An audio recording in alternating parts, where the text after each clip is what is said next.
Do you know what? Our most powerful weapon as human is the power to make decisions. This is not a right but a gift from God. Decisions taken are path followed, and the path followed are the life lived. And whatever life you've chosen, there's always a consequence, either good or bad. And that's why you need to listen to this. The story of Michael and Aaron, two brothers with a childhood in common.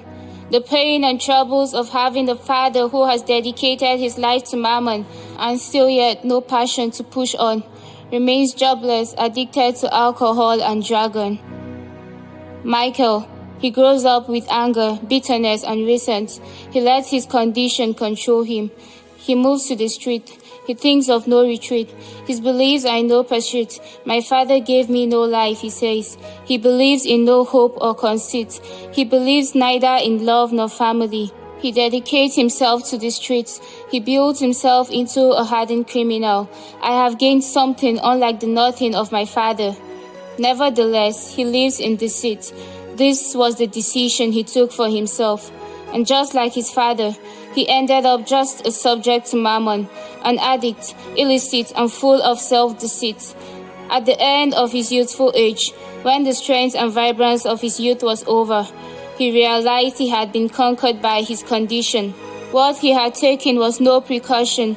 Left alone with nothing and not the something he had thought, the pleasure of the streets had gone. No family, no love, no wealth.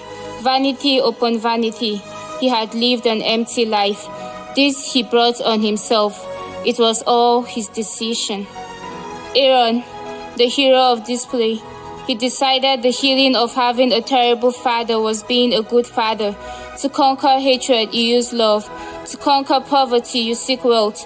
To conquer void, you use fullness. In order not to waste away, you pursue fulfillment. To become independent, you neglect dependence. These were his beliefs, so he struggled to push through. Success was his goal. It didn't matter if anyone believed or not. He knew he had a creator and a purpose, so he goes back to his source, his creator. Humility and perseverance never left his path. His toils and pains he chooses to neglect. He needed not the streets, alcohol, nor drugs. He needed faith and all the ingredients cooked together on the path to purpose. In the end, he achieved. He stands to the world and says, "This is my story." Thousands and millions look up to him. To that man, the man from a broken home with an abusive father, to that man that decided not to be overcome by his condition, that man who decided that despite his condition he will make it through, that man is now a public figure and now our hero. This man decided and became a magnet that attracted success and brought it upon himself.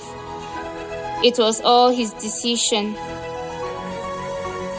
Friends, our lives are not shaped by our conditions, but the decisions we make. Some of us are privileged to come into the world and find ourselves with comfortable lives and family to support us. Some of us are not. But no matter the conditions we find ourselves in, the decisions you take will decide where it will all end. Decide for yourself today.